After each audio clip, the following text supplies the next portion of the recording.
BDF, also known as BenjyFishy. Welcome on in, brother. Thank you very much. I appreciate your time. It's exciting to be here. Benjy, one big thing I want to get across is right away is that people severely estimate how non-vertically challenged you are in actuality. Is that like complicated words for saying that I'm tall? Yes. Yeah, okay, yeah. People, bro, people see me on stream, they think I'm like 5'4", bro. I swear to God, people think I'm so small, and then when I'm like, when they, I don't know, someone comes to an event, they're like, yo, bro, I didn't expect you to be so tall, what the fuck? But yeah, I'm pretty tall, actually. I'm pretty tall. Yeah, I didn't either, because when I actually met you in Toronto, I was like, oh, because I was expecting to be like, oh, it's Benjy, and then I was like, oh, it's Benjy. That's such a vibe shift. Like, it just genuinely didn't expect that at all. To be fair, it's impressive. Look, I get told all the time that I give Tolga energy, which I'll take, and then people see me in person, and I think I've gotten this, I think 5 times now, where they've said, oh, I thought you'd be taller. Yeah, that's sad. Bro, why would someone say that, bro? Yeah, it's like, dude, just stab me instead. It would hurt less. Yeah. Absolute tragedy. But like, I imagine it's at least a compliment when people are like, oh yeah, you're taller in person. Good for you, man. Yeah. Yeah, no, I'm 6'8", so I basically tower over everybody I meet. So people do get surprised like most of the time. So I get it like, every single match when I meet like any fans or anything, they're like looking at me, bro, wow. Mm-hmm. You're crazy tall. And like sometimes like I have to like for photos, I have to like kneel down a little bit to like fit in the photo. But yeah, I like it. Good compliment, to be honest. It's a good compliment. Yeah, it's a fun compliment. Crazier to bend down, by the way. Side note on that. Can you remember your most awkward fan interaction? Okay, so basically, in England, there's a theme park called Thorpe Park, right? Like THOT, like Thought Park. Not Thought, no, Thorpe with a P. Thorpe. THORPE. It's like really popular theme park in England, right? Yeah. And I was on a date with my current girlfriend, or my girlfriend at the time, my ex-girlfriend now, like 3 years ago. Okay. And we're queuing in a ride, and it's like packed. It's like there's so many people in this line, and this was like Fortnite days, So a lot of like kids knew me, and like teenagers, and that's like the main demographic of this theme park is like teenagers. And it was me and her, and we're in the line, and someone in front I could see just like looking at me, and I was like, oh, this guy knows who I am for sure. And at some point, he just shouts out, "Is that BenjyFishy?" And I swear to God, the whole line just turns and looks directly at me while I'm in the middle of like everyone. And then I'm just stuck in the middle, and people are just going, "Oh, that is BenjyFishy. Yo, what the fuck?" I was like, I did not know what to do. It was like actually like the most awkward moment of my life. I'm sat there and bro, that's like an impossible situation. I'm just like, "Hi guys." Yo, like, what do you even do in that situation, bro? There was probably at least like 15 people that were just staring at me. Like, bro, that was the worst by far for sure. It was fucking awful. And then I imagine at least 10 of them came up to you being like, "Hey Benjy, big fan. Can I get a picture? Can I get a sign?" No, honestly, no. Teenage English teenagers, they have like no self-awareness. So I just have people going out to me like, "Yo, bro, can I have some money?" Like even just in public, bro, it gets pretty bad. So I'm not gonna lie. They'll be like, "Yo, are you better than Mongrel? Do you have a lot of money?" And they're like, it's that sort of questions when I get recognized in England. To be honest, it's pretty bad. That's insane. Yeah, bro, you're not like Mr. Beast. You're gonna just hand out like. No, it's crazy. You should have seen my Insta DMs during the Fortnite days. I would get people just asking me for PCs every single day. Like, my DMs would be filled with, "Yo, bro, can I get a PC?" Like they're expecting me to actually just be like Mr. Beast handing out PCs. Like it's crazy. Look. I remember when I asked you if you could go ban for anybody at that table, and you were pretty confident that you could. And and to be fair, you were quite proud of your actual signings in esports. So you were like, yeah, I mean, I'm doing all right. So realistically, Benjy, I know you can allow me to hold the rack, and no, it's like it's fine. Maybe. Yeah, maybe. I'll have a think about it. You know what? Since you obliged, I'll give you a final story as well too before we just head right in. This was in Toronto as well. I know it was my first event, really Smash covering in person as well. It was huge. I was very humbled by the amount of people who came up and said hi. It was incredible.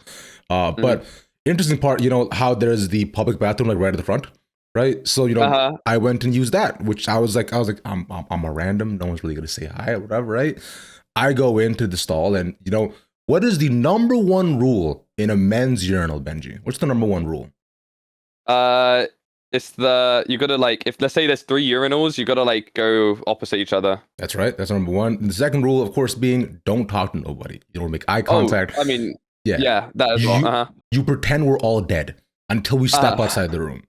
I go in. Luckily, some guy, goes to the one stall beside me, and he turns to me and be like, "Oh, yo, are you Ravish?" And I'm like, we just can't do this here in my head, because man, I'm because I'm here dick in hand, I'm trying to you're trying to get your business done, bro. You're not trying to speak to no one. Yeah, exactly. I get that. Yeah, I'm just trying to take a piss, bro.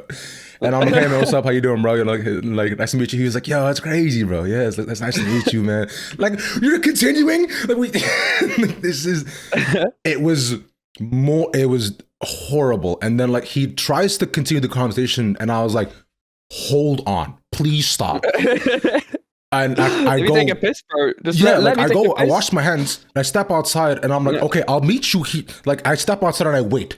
And I'm like, okay, hey, hi, man, we can have a conversation now, because I'm not gonna talk to nobody with just no, I get you. I wouldn't either, bro. I don't think I've had interaction like that, actually. Thank God. I would hate that though. Yeah, just thankfully no fucking airport bathroom. Someone being like, "Is that BenjyFishy?" No, fuck that, bro. I wouldn't. Oh my God, that would piss me off so much, bro. Thank God, bro. Speaking of airports, though, you, brother, I just traveled again. One big off season, right? Y'all played in shoot. Sorry, TENN. Y'all played in TENN. Didn't go that great. Didn't go how you wanted to. Yeah, but.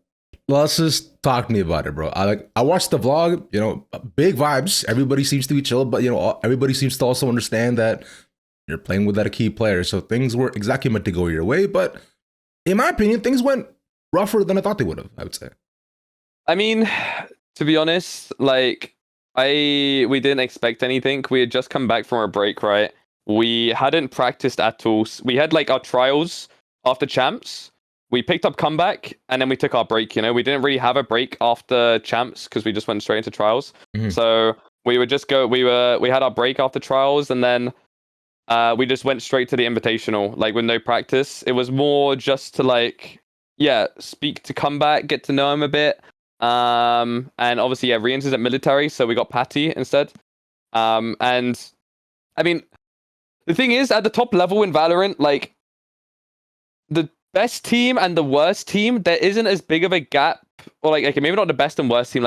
All the people in the middle, they're pretty close to each other. It's pretty fine margins. And so when people see I don't know, it was Wolves, Nongshin, they're not known as the best teams in the world. They're kind of in the middle. They're oh, Heretics would have stomped them. People just assume that automatically. But when we go into this tournament and they've been practicing, and we're going in with no practice. We're deciding our comps the day before or on the day. Comeback's English not being the best.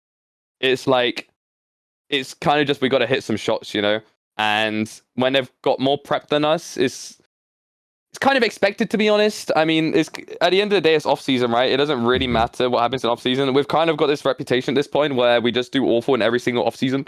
We've had it since we made the current roster. We've just been getting destroyed. I remember when we first made the team, the first year, we got destroyed in off season in 2 tournaments, and everybody did like tier lists, you know, for VCT. We were the bottom of every single one because of off season. And then we ended up dominating the year. So that was 2024. And yeah, to be honest, I don't think it really matters. I don't think it's anything super important. And yeah, you know, yeah, we did bad, but I think it would have been more surprising if we did good, to be honest. It would have been interesting, especially because, you know, you're coming in with a sub with someone who you hadn't played with in like over almost a year and a half, 2 years, right, at this point, right? Decent amount, like, although like talented player, but you know, it's rough to try to shake everything up. And like you mentioned, one big note is that you're bringing in a brand new guy who's coming out of trials. In fact, let's go ahead and get right into it. Coming in with a lot of praise, a lot of hype, and it's quickly EMEA is just simply becoming the Turkish Valorant League. Simple. Yeah, yeah. Basically, it's like half the players, I think.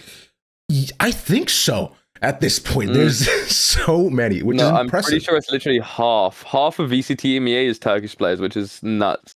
Can someone in chat confirm that? Can we get a confirmation that? I'm pretty sure. That's so crazy, man. But like, aside from that note, though, but then the Turkish player that we want to care the most about currently is Comeback. You know, he's coming with a lot of praise. I just mentioned, right? Coming out from Gentlemates too. He had very great season, incredible stats, insane aimer, right? But what about him in trials? Really, truly sold you all on the player that, you know, he would and he could become with Team Heretics. Especially, guys, imagine you guys had like a decent amount of options and quite a few number of trials to go through. Yeah, we had like a lot of good like trials. I mean, yeah, we tried most of like the most wanted players, and I think Comeback, we saw like a lot of like potential from him. Like he's kind of just like this aimer, and he grinds a lot, which is what we were looking for. Like we want to look for a grinder like that. Plays ranked a lot. That's what we believe in. The only downside was his English. We kind of thought like, okay, if we can work on his English, then he could be even better, you know? Like that was just like the one downside was that his English was bad. But, you know, we've got Woot and Yearns in the team who can kind of help a little bit. It's kind of like a challenge for us a little bit. Like we're kind of pretty experienced players at this point. We know how to be a good team. We know how to, you know, get to the top, and we kind of just want to, yeah, I don't know, we see the potential in him, basically. And we think he's like, I mean, obviously he's just a sick player in general. So, yeah. Okay. Yeah. Makes sense, right? And I can't imagine his English is that rough, right? Because I've seen like, you know, a decent amount of Turkish players come out. You know, I remember like Alpha back when he was like 16, 17, and his English was passable, right? He could certainly get a decent amount of sentences. He couldn't get everything. But, you know, Alpha today, oh, dude, literature. Yeah, his English is sick now. His English is really, really good. I think, like, I mean, Comeback's already improved his English. Like when we were in Korea with him, his English was like really bad. But even since then, his English has improved. So I think the more time he spends with us, and you know, because once you're in like an English environment, it helps a lot. And also, he's taking lessons. So I think with all of that included, he'll improve pretty quickly. Okay. That's ideal, right? Especially because he's also surrounded by his fellow countrymen on your team too. So like, it's also really easy for him to also ideally integrate because he has a taste of home while also not being just kind of thrown into everything, right? Because I think about an example like Digizian, right? Who just got onto EG. His English is pretty rough, but then he really wants to be on the team. Guy's very talented. So he's taking like English classes like every single day, 2-3 hours a day. It's like get up to speed, which it's nice that, you know, I Comeback is grinding, but he doesn't have to necessarily like, you know, put himself through like a course to make sure that he is here though. But yeah, you mentioned his grinder, right? You mentioned that he's good at the game too, right? What do you see in him specifically? Like when you look at this player, I want you to look at half a year from now. What do you see? He's like a good kid. I think he's obviously he played with Gentlemates last year, but I still think he's a bit inexperienced. He didn't get to play too many games since Gentlemates didn't do great.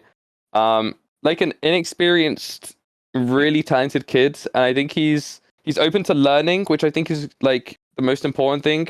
He's open to learning, and I think he respects like us as players, which is super important because you know, if you get, I don't know, for example, right, if you got a super experienced player into the team then they've already got like strong opinions on how the game should be played. And if you try teach them your way, then they might just not accept you, like they might just stick to how they want to play, and it might just not work out in the end. So for me, as long as someone's open to learning and they're talented, then for me, it's a good play, and I think Comeback has that. Okay, that's how I see him. I remember Kron spoke about that recently as well too, where he mentioned specifically that like that was a big reason why he wanted to take part and challenge himself on a new team, where old teams have very established ways, but a new team you can build yourself from the ground up, and very similar to kind of inexperienced players who you can like kind of integrate a bit more seamlessly because they're just down to learn and grow and grind, which is what I see here.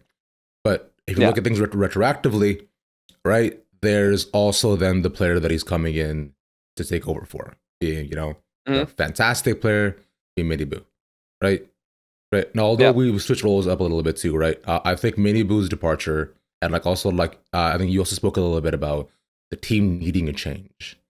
How was that identified, and where then kind of leading us to right before beginning comeback as well? I mean, Miniboo, he's like a really talented player as well, and there was like I think he just needed a bit of a different environment. Sometimes, I mean, teams in general, like the environments aren't always the best, and people see us as like being like super good friends, which we are, but even like really good friends, when everyone wants to win, it can get like pretty hard, Yeah. And I think for him, just having like a change in environment would be like really useful for him, and I think he saw that as well. To be honest, he's a really good player. I think he'll do really good on Liquids. I think he's a very talented player, and I'm excited to play against him. To be honest, it's gonna be a lot of fun. Yeah, I agree. I think it's gonna be incredible to see how he manages to grow as well too in different environments, right? Because I find it can genuinely transform a player, their perspective, and their even just like how they even see the game as well, which is exciting to see, which is really exciting, right? And I'm excited to see that too. I was gonna actually go to a different train of thought after this, but I think you raised an interesting point, right? Where just about the environment behind the scenes. It's something that I find isn't necessarily seen a lot, although we have like the very well put together videos the actual content team puts out. But there's something that I find like a rawness that we don't get to experience. So I'm seeing this of a precursor, which I know you're a big League fan. You may have seen that FlyQuest put out a documentary recently, right? In terms of the behind the scenes of what happened at Worlds. So what I wanted to understand from you, right, is that as the year went on, right, was like did because with them it was like people kept a lot inside, and at the highest moments they reached breaking points. And I wanted to understand if it was similar here, or did you guys have consistently open communication, but you noticed that by the end, you as a 5, things just something was not clicking. I mean, to be honest, it's not like we had a super bad year this year. It's more just like compared to 2024, we didn't really reach the heights that we got before. Like 2024, obviously we got second in Shanghai, then second at Champs. And 2024 for us was meant to just be like a year to get experience. So it's pretty hard to beat that. Obviously we did win EWC, which was pretty big for us. And that was right after we got destroyed in Toronto. So it was a bit of a weird one. Like we didn't qualify for Bangkok. Then we qualified for Toronto after having like a really good split in EMEA. And then we get stomped in Toronto. And then right after we go and win EWC, it was like a bit weird, to be honest. Like, it was a lot of ups and downs, and we want to be more consistent, I think. Like, I think that's kind of our goal. Like, we've always been a really consistent team in EMEA, and I don't know. I think we're just, I think when you are just like 5 players for super long, it can become like a bit stagnant, for sure. I think, and just changing up something in the team can help a lot. It can give kind of just like fresh motivation almost. So I think that's kind of what happened. But people said we had a bad year, but to be honest, I'm not too disappointed about it. We won EWC, we got 5th, 6th in Champs. Like, to be honest, it wasn't the worst, just people have high expectations of us. which is understandable. So yeah. Yeah, especially when you come off a year like 2023, right? It's like it can be, and so on. Like it can be hard to necessarily downplay the achievements and the potential of a team, especially when all 5 core are kept. And I believe I remember talking to you just previous in the year, but like I think you were one of 2 teams that kept the same 5 core that same year, which is nuts. Mm-hmm. Yeah, it's what was interesting to me because of the circumstances, right? You are an extremely competitively driven player, right? So much of wanting to reach the highs of esports and building legacy matters to you a lot. Mm-hmm. What I've noticed a lot as well within competition and within competitors who have such high expectations for themselves is that there over time can build a sentiment of resentment where you notice that you're like, it's just, if you're not able to reach certain heights, either towards yourself or the people around you. And and I find that can also be exacerbated when you're on a team where, you just simply can't cross the finish line. If you look, and I think that speaks more to Heretics, unfortunately, than a lot of others. So I wanted to get your take on that statement, see if there's any truth to it, or if there's something else that I'm missing, please educate me there. I mean, I am a really competitive person, and I think for me personally, I can put a lot of pressure on myself to perform. Sure. And I think that's probably like bad like personality traits, is that I can put a lot of pressure on myself because I have high expectations, like I think of myself as like a really good player, and when I notice that I'm not performing at my best, then it can make me play even worse sometimes. And I did have that this year, like compared to my 2024 season, I didn't play it like nowhere near as good. And I think a lot of it was pressure just put on by myself. Like, and it's mainly just because like I had a really good year in 2024, and then I go into kickoff in 2025, and I had like my worst tournament ever, and that like knocked my confidence for a little bit. I was able to like build it back up, and I had a pretty good like stage 1 like playoffs. I was playing pretty good, and then Toronto and EWC happened, and even though we won EWC, I didn't do the best. So the win didn't feel as good for me because I didn't have as much impact as I wanted to. And yeah, I think to be honest, I struggled a bit like mentally with how I performed. Like, obviously I was so happy that we won. Like, it was like best feeling. But after a while, I was like, damn, bro, like I kind of got my ass carried. Like it was a bit rough, to be honest. But in the end, I still made sure, like I make sure that when I'm in game, I'm still myself, I think that's a good thing about me though, is like you can't control all the time if you're playing good, but you can control how you speak and you control your like emotions.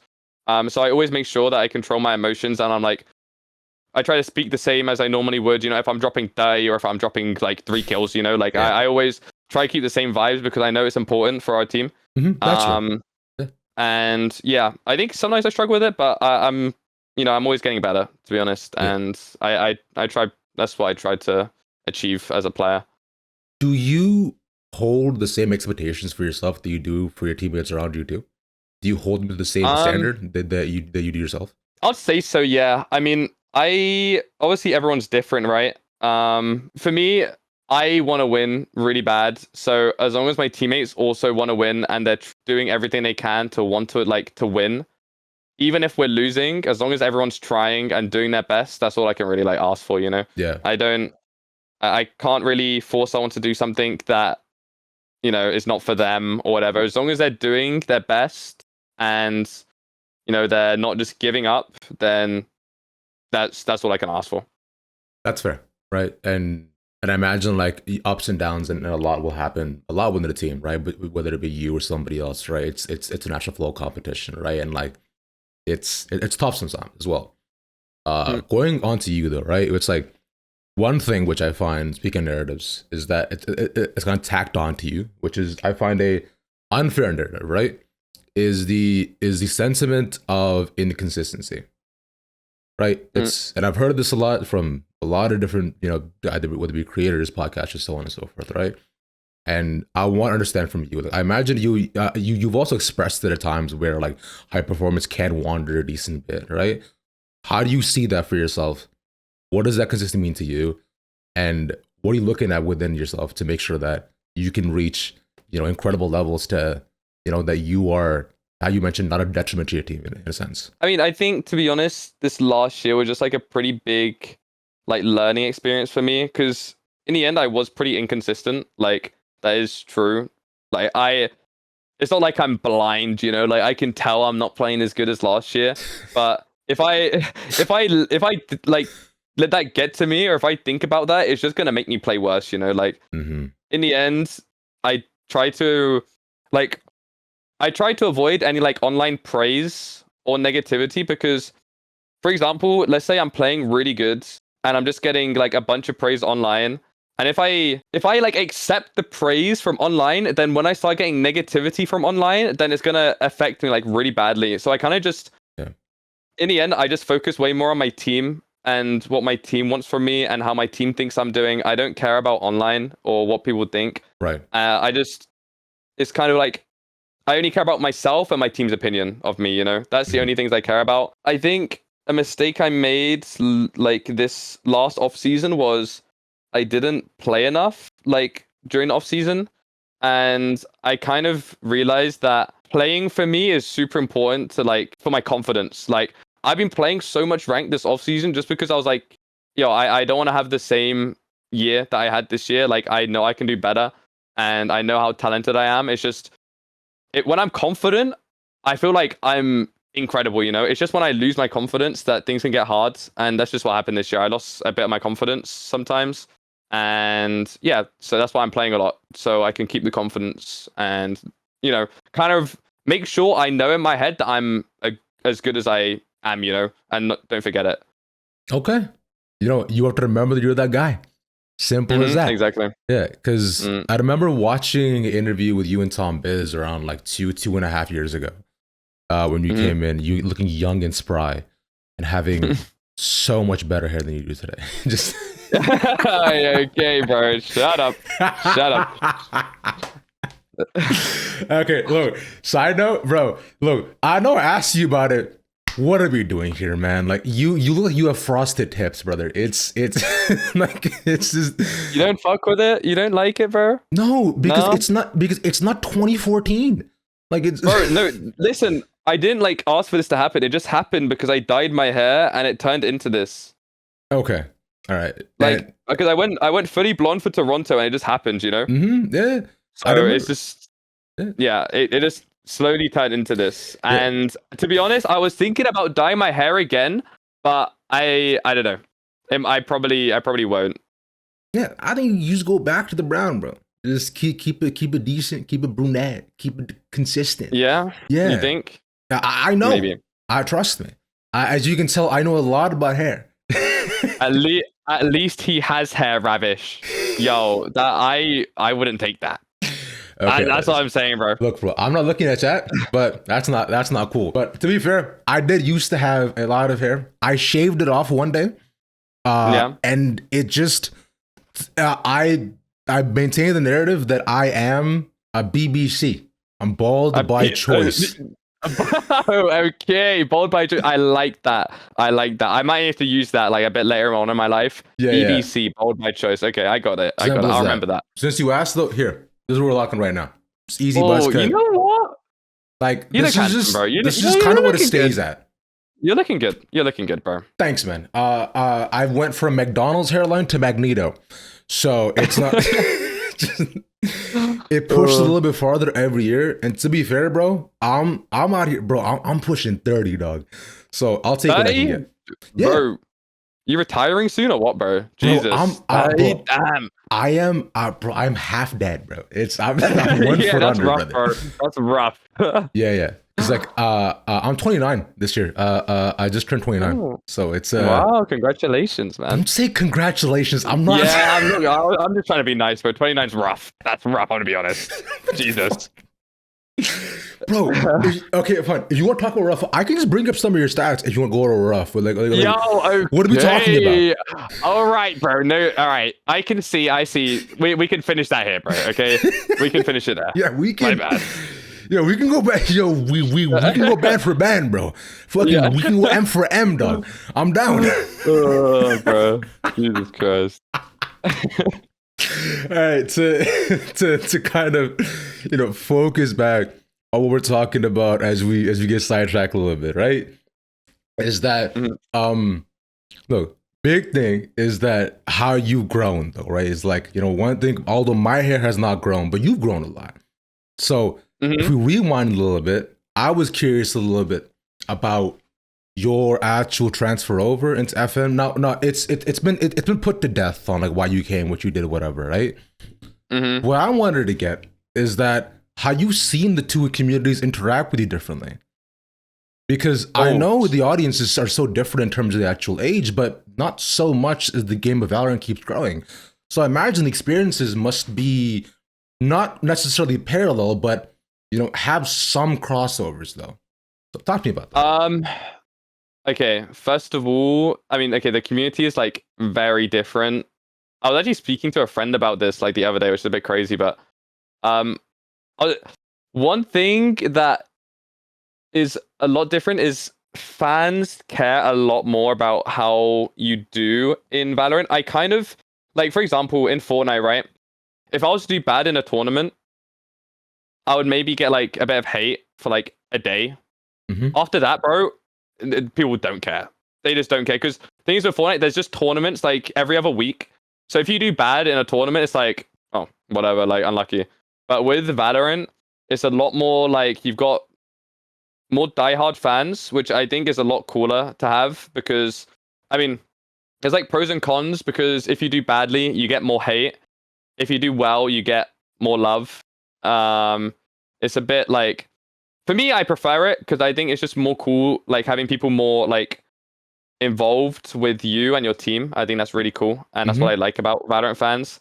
And also, one thing I love about Valorant is I get fan art so much, and on Fortnite, I used to get no fan art. I swear to God, like I was obviously way bigger on Fortnite than I am Valorant, but I think probably in my lifetime on Fortnite, I maybe got like two pieces of fan art in like 4 years of being a pro player.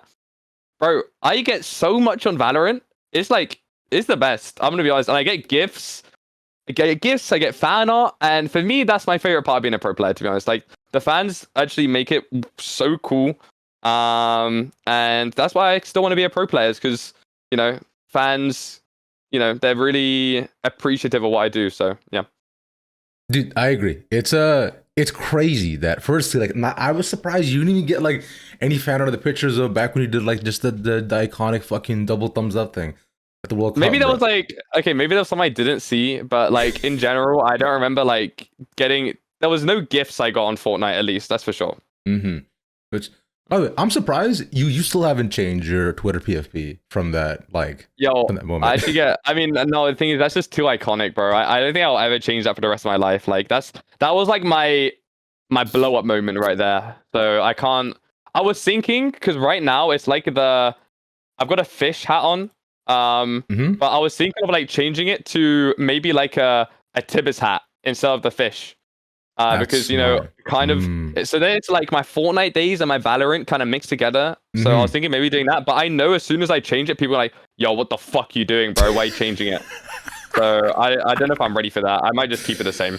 You know what? That's fair, especially because just how sensitive people can be to just what has been there for so long. I understand. Exactly. I don't blame you for not wanting to change it.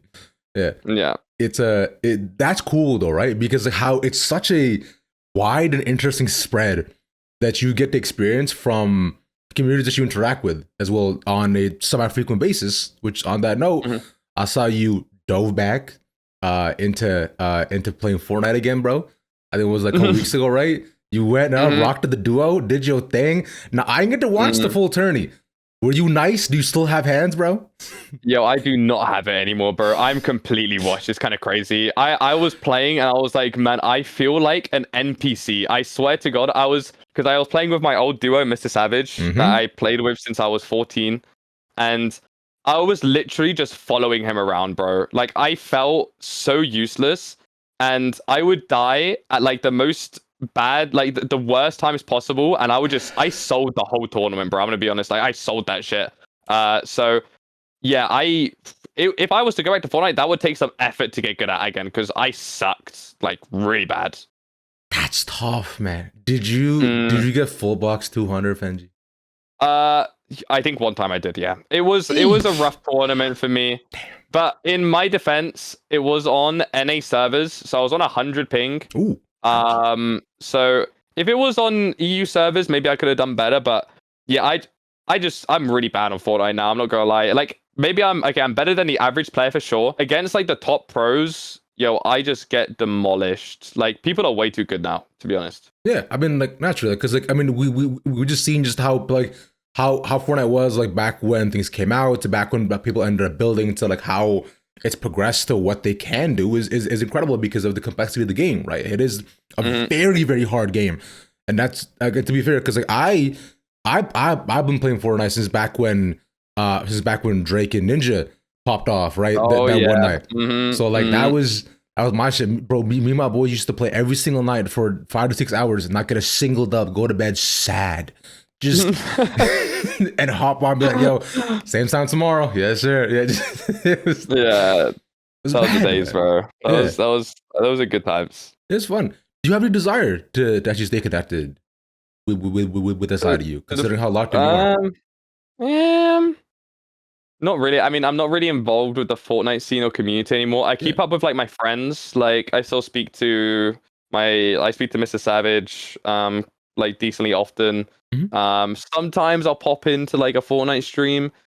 In general, though, I don't, to be honest. Like, especially when I'm living in Berlin, I don't really have time to do anything else apart from just play Valorant. That is pretty hard to stay connected to like a completely different community, to be honest. Yeah. But what I do like is that there's been a lot of people that like followed me from Fortnite to Valorant, like in my stream, and just people that support me and Team Heretics in general. Like, a lot of them used to play Fortnite, and now they're on Valorant with me. So that's something I do like, and I think it's really cool. That's dope, right? Because like you continue to have direct fans, right? And again, it goes back into how the audiences have kind of, you know, kept up with you, how they interact with you, and how they grow with you, so which is really sick. And it's dope that you've made a like enough of a brand and like an impact on people's lives where they're like, you know what, I kind of like this BDF guy. I think I'll stick with him. Yeah. Exactly. That's what I was really scared about, you know, when I quit Fortnite, because it was a really big risk to me, because I was like, man, I don't know what's gonna happen at all. Like, I have no idea. This is like, I've been streaming Valorant every now and then, or like while I was a pro on Fortnite, and it was most of the time, since my chat was still like just Fortnite players, it was more just like, yo, when's he getting back on Fortnite? Bro, get back on Fortnite. Is he quitting? And it was just like, you know, these little kids asking me to get back on Fortnite. And it's kind of cool. I feel like my community's kind of grown up, which I'm pretty happy with. Got some cool people now watching me. So yeah, I'm happy. It was, to be honest, swapping to Valorant was like best decision. Okay, it was the second best decision of my life. The first one being starting to play Fortnite. So yeah. Okay. That's valid, right? Because it shows, you know, that you understand where you came from, understand what kind of gave you a platform, and you know that, hey, this is the progression of life. That's like, I get that, right? I mean, some of the best things I've ever done was I was like, you know, I decided I want to be a caster. Second best thing I did was I did, well, I'm not getting any gigs. Let's try this whole interview thing.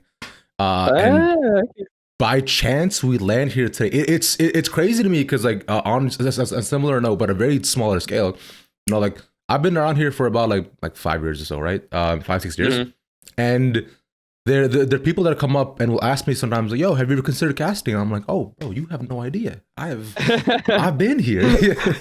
You've been doing that, bro. I see. It's a very interesting change, but I am humbled that I can continue with it as well too, right? It is dope though, right? Because considering your overall change and how you kind of started from the bottom as well on this too, you mentioned something interesting previously when you talked about being on the team and your previous years, was that you talked about the idea of like kind of like having all the expectations.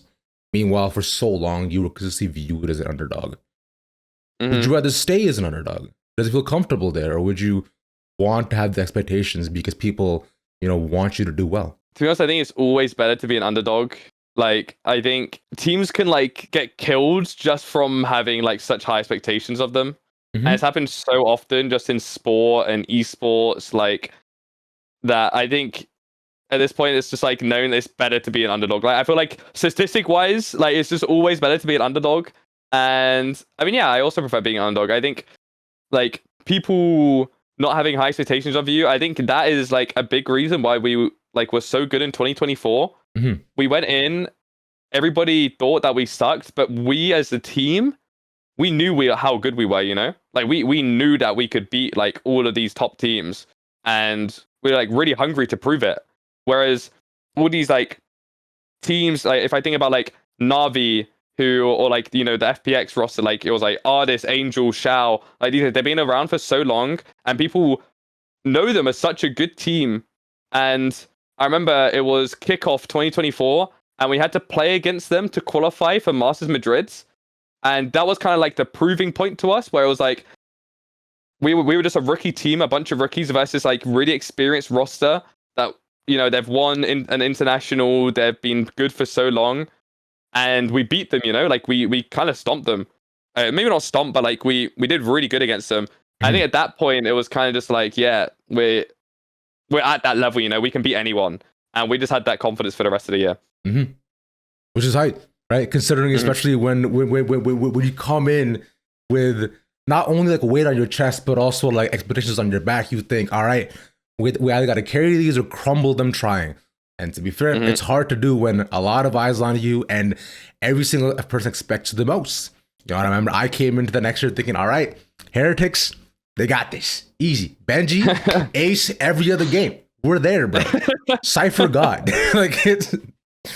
It's tough though. It's tough like that, man. Just to kind of fade away from it too. But on that, right? Because you're talking about how it's easier just kind of stay away from, and how to continue to maintain the be underdog. What's interesting on it is that you can also continue to talk shit when you're also not a shit look like that. And you were a huge shit talker when you came in. Yeah, you don't do that much no more, bro. Come on, dog. Where's the BDF that I knew? Bro, because I was a kid, bro. I swear to God. That was 2 years ago. Yeah, but I feel I've developed in those parts. That was when I was 19, bro. I'm 21 now, going 22. I'm old, bro, I'm getting there. So, sorry. I mean, listen, for me, I'm old. So basically, when I first joined, I was on smoke, bro. I remember I first joined Heretics in LCQ 2023. I got in an interview. We had our first ever match against Koi, right? And I'm just this rookie Fortnite player. People would only know me from Fortnite. People have no idea that I even played Valorant at that point. They're like, yo, what the fuck is BenjyFishy doing here? Yeah. I said to Koi, I was like, yo, if these guys get double digits in any of the games, it's a loss to me. Yep. And then we lost the series, bro. Every time I've shit talked, I've just lost Masters Madrid versus Paper X. I was destroying them. I was on smoke. I was shouting at Monyet. And we lost. So that happened twice. And I got to the point where I was like, bro, I just don't think this is for me. For me, it's so fun to shit talk, right? And I love standing up. I love it. I still do it a little bit. But man, I just lose when I do that. So I was like, bro, maybe I should just chill. Maybe I should just focus on myself. Maybe that's better. And that's kind of what I've been doing. No, none of that. It does make the games more fun, though. It makes the games more fun for sure. More entertaining. That's cringe. Don't grow up. Don't mature. Fuck that. What? No, it's bro, stay talking your shit. Because look, end of the day, right? If you talk shit and you win, it's cool. You go back, say it's all love. No one cares.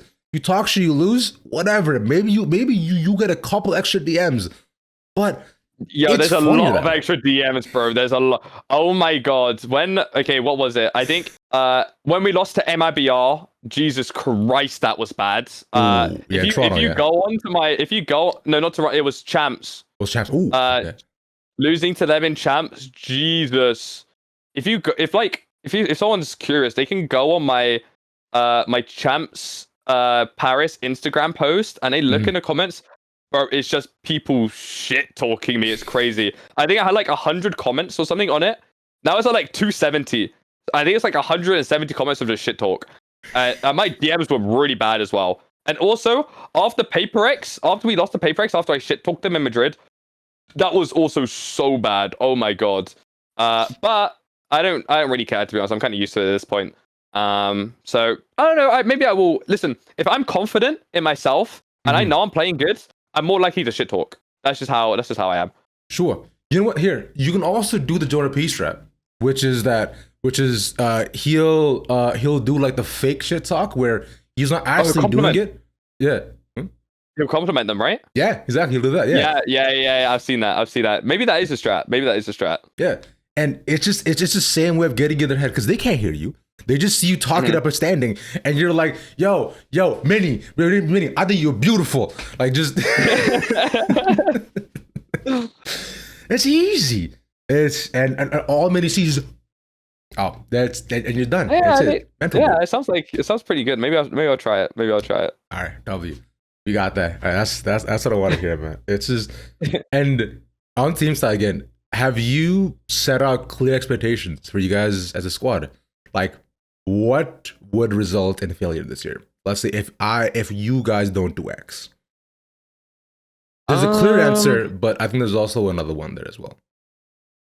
I mean, I think us as a team, we don't like to have like high expectations of ourselves. I think we've had in the past where we're like, we need to win, you know, like this is the time to win. And obviously it's important to have high goals, but when you focus on results too much, when you become too results based, I think that can also kind of kill a team. So I think for me, my hope is that we can play good Valorant. I think if we can just go and play good Valorant, play good as a team, you know, if we play good as a team and someone beats us, I don't really mind, to be honest. Like, obviously it sucks to lose, but if we play good and they just play better than us on the day, I can accept that, you know. It's just like when we lose because we're not playing as a team and we're playing like bad, that's when things can get like bad as a, you know, that's when things like hurts more. Yeah. So for me, my hope this year is that we can just play good Valorant. It's that simple, to be honest. I want to have fun. I want to play good Valorant. I want to get to travel. I like traveling. I want to go to Chile. I want to go to the international tournaments, and I just want to play good Valorant. Yeah, I mean, traveling's hype, bro. I also like traveling. Yeah, I agree. Yeah, going down to Santiago. I mean, London doesn't seem as fun. I don't. Yo, no, London's gonna be cool, man. Trust, London will be good. London will be good. I remember someone said as soon as the London major was announced, it was gonna be that was gonna be the Masters with the most knife kills. Bro, I mean, okay, they're probably not wrong. To be fair, it is pretty bad, but it'll be fun. It'll be fun. Trust, it'll be fun. Mate, I think it would be so funny. Is if like a player is live streaming one evening, like walking around like somewhere central London, and then just their phone gets snatched. Like, oh, bro, Jesus Christ. Yeah, I mean that is a problem as well in London. Yeah, that does happen quite often. Yeah. Listen, if anybody comes to Masters London, you'll keep your phone in your pocket. All right, keep the phone in the pocket. Wear khakis with zippers on them. Don't be seen like I know you're lost. Quick glance, put it back in. Exactly. Yeah, don't look like a tourist. You will get your shit taken quickly. Yeah. that is valid. That is valid advice. Yeah, it's tough, and that's the unfortunate parts of being in a lot of urban cities. But it's okay. It's fine. I mean, we'll get to that when we get there, and then of course there's, you know, Shanghai at the end of the year, which is gonna be crazy. Dude, China is so sick. You know, I'm a big fan of the overall area as well too, so I'm down for that. All right, now we can actually talk about some quick fun shit, and then we can wrap things up. How's that sound? Yeah. All right. Yeah, sounds good, cool. bro. Let's do it. So, finally, I want to get into your favorite person you duo with and why. Yearns. Okay. My teammate Yearns. This guy. I guess this guy up so much, and this is just the greatest human on the planet, bro. I'm convinced at this point. This guy. I'm close. Yeah, I think so. He's he's just that guy, man. He's that guy. He's the GOAT. He's humble. He's a good friend. Yeah, and I miss him, man. It's been 3 weeks. Haven't spoke to him. Mm-hmm. It's been a rough one, but he's back soon. So I'm excited to run the duos with Yearns, to be honest. Okay, all right. I'm glad. It's gonna be great. I remember you were talking about how how excited you were to have him back, hear about his stories from the army and so on, right? Just hold him in your arms once again. It's it's gonna be right. Okay, I remember this was a question also asked by fans as well too, right? Let's go. Was the Kiss Mary Kill version of Rian's comeback and Brimstone Xenia. What? Kiss Mary Kill and his comeback and Brimstone Xenia. Yeah, what? Oh my god. Oh Jesus Christ. Yeah, what the fuck? I'll marry Enes. Okay. That's the obvious one. The thing is, right, I don't think comebacks, I'm not, me and comeback only met recently, so I don't want to say Kiss comeback because he might not be, might not be into that sort of thing. So I'll chill. I'll say I'll kiss Brimstone Xenia and I'll kill comeback, but it's not personal. Not personal. Crazy. First and foremost, killing your new teammate, your new carry. Yeah, listen, that is true. I don't know. It's fine. We get Weber in. We can get Weber in. Get Weber back in. Yeah. Get Weber back in. Fuck it. It's fine. Yeah, have him. Save him from the EUCS scene and bring him back in. The go. Honestly, the greatest to do it. Truly, yeah. Just the badminton go, bro. It's crazy, man. Okay. Fondest memory you've had playing Valorant. Playing Valorant. Fondest memory. What's a hard one? I've had a lot of good memories. Yo, okay. I know I'm speaking about Enes a lot. So you know how I mentioned earlier, I had a really good year in 2024. Mm-hmm. I went into kickoff and I had my worst tournament. Right. After that tournament and we didn't qualify, was speaking to Enes for 2 hours. Just in my room, we were just chatting about the whole what happened in kickoff, and I think that's why we became really good friends, to be honest. Because after that talk, I think that I don't know. I think that's something that I appreciate a lot about teammates, because sometimes you can have teammates that they don't really care about you personally or about how you're doing. They only care about your performance. Mm-hmm. But when I realized that he was, he cared about how I was doing, that was probably a really good memory. And obviously, the start when everybody had no expectations of us and we just started winning everything, or not winning, but doing really good in everything. That was also a great memory for me. But as a team, that's my favorite memory. So okay, that's beautiful. Side note, I remember that time you lost kickoff specifically because that was the first time I sat down with you in an interview as well. And I was really sad. Yeah. Oh my god. You had just finished crying. And I told the rep, it's okay. We don't have to do this. He was like, no, it's okay. He wants to. And I was like, okay. And you came in puffy-eyed, still hey. And I was like, hey man, rough day. Rough day at the office, bro. Rough day. To this day I look back on that and I'm like, dude, shout out to me for recovering it, bro. That was tough, bro. Yeah, it was a good interview, man. I was happy by the end of it, so you did a good job. Thank God. I was nervous, bro. Those are really, really tough to kind of come back from, right? And I imagine on the other end, right? Do you have a favorite one for Fortnite? That's not necessarily the World Cup stuff, but it could be though. I was saying the most important memory for me was when I first started doing with Mr.Savage. Mm-hmm. And this was it was a bit of a hard time for me because this is really OG Fortnite. Not many people know this, but I used to deal with someone called Goofy. And Goofy kind of started my career on Fortnite before Mr.Savage because I had known him for a while and we were good friends. Mm-hmm. And I didn't have any money. And he at the time, he won $5,000 or something in a tournament, and he gave me $2,000 to buy a PC and a 144 hertz monitor. Basically, that kind of like started my Fortnite career. And then basically, Mr.Savage was blowing up as like the best like 14-year-old at the time, you know, alongside Mongrel. And Mr.Savage asked me if I wanted to duo with him.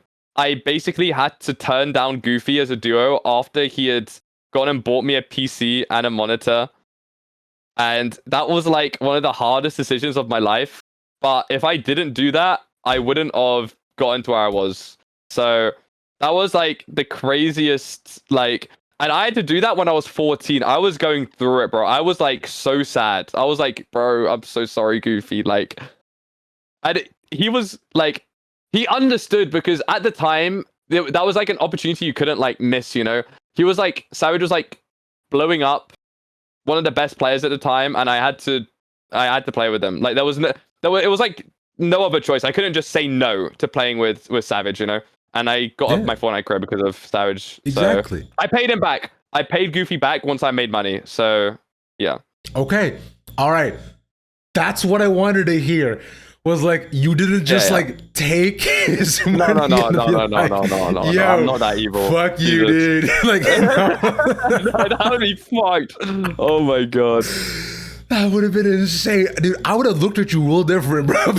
No, bro. Oh my god, I'd feel so bad. We still talk every now and then as well. Goofy's the guy. He was in NIP actually at the time. Shout out Goofy, bro. What? Shout out Goofy. Cool dude, man. Are there things about teammates like quirks about your team that we don't see and don't know? You can talk more about Ennis if you want to. No, I feel like I thought too much about Ennis. Yeah. Boo laughs a lot. Like a lot of people don't get to see that side of Boo, but Boo laughs a lot. He's a funny guy, and he loves laughing. It's just when he's like on the stage, he's like locked in, you know, like he's full focused. So it's quite rare to see him laugh on stage, but like in person and stuff, he laughs a lot, which I think not many people know about him, to be honest. Yeah. Okay. What makes Boo laugh? Bro, he laughs a lot, to be honest. Like he's a funny guy. I make him laugh quite a lot, but I feel like the coaches make him laugh the most, to be honest. Okay. Yeah. So you're hilarious, is what I'm learning. Yeah. No. I think okay, maybe I gas myself up too much. I make him laugh sometimes. I try my best. You know, when I get a Boo laugh, I'm like, yes. It was funny, bro. It was a funny joke. Dude, yeah, that was like, I remember when I interviewed Mini Boo for the first time and only time, where right at the end, he didn't smile once. Like, yeah. And right at the end, he was like, I had a good time. Thank you. And I was like, you did? I would never have known. Like, yeah, bro. That's Lithuanian for you, honestly. That's cute, bro. That's so cute, man. Boo laughs. Oh, Boo likes to laugh. That's so like wholesome. Yeah. And finally, give me who are going to be the 5 greatest teams and players next year. Aside from Heretics. 5 greatest teams? Yeah. And just 5 greatest teams next year. 5 greatest teams. Who are they going to be? Ooh, that's hard. I mean, the thing is, I don't know too much about what's going on in China and APAC, I'm going to be honest. Apart from Heretics, long shot, going for my boys Gentlemates. I'm a bit biased because I'm good friends with Starkso and Mini. So I want to go for Gentlemates. They're going to be underdogs, but, you know, I think I have good vibes. I agree, mate. I want to see Gentlemates finish out a game this year, brother. I want to see. Yeah, I want to see 13. I hope so, bro. We can pray. I mean, Gentlemates. I mean, the thing is, obvious ones are like Fnatic, obviously Fnatic. I mean, Vitality as well. You can't really not say Vitality because they spent so much money, bro. Jesus Christ. Yeah. Then we've got. Let me think. I mean, PaperX and G2, bro. Like, realistically, I think those teams are kind of just like, they're going to be good. And I feel like we're also kind of on that level where I hope people will just think we're going to be good. But, you know, at the end of the day, we didn't have the best year, so maybe not. But those teams are pretty, like, you can say they'll do good, they'll probably do good. So yeah. 5 greatest teams in the world are going to be Fnatic, G2, Vitality. And Gentlemates. Hey, trust, bro. Hey, just trust. I trust my boys, Starkso and Mini, okay?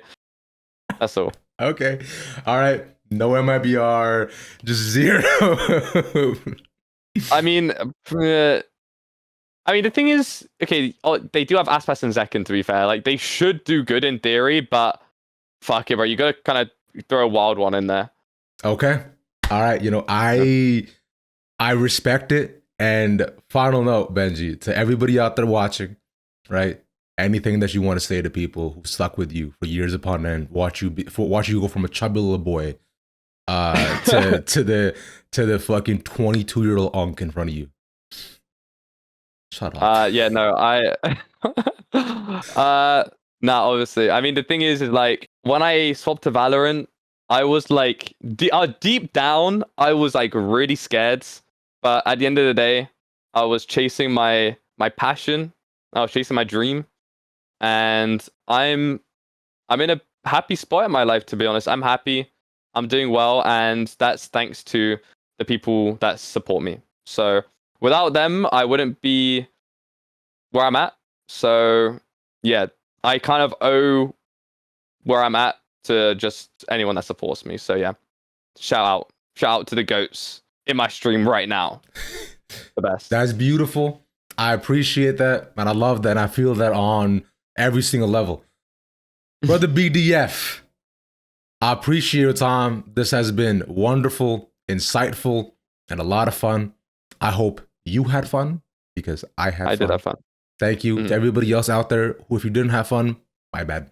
I don't know. It's fine. You know, it's okay. It was cool, man. Yeah, dude. This is dope. We'll wrap this up here. Much love. Appreciate you. Hey, appreciate you.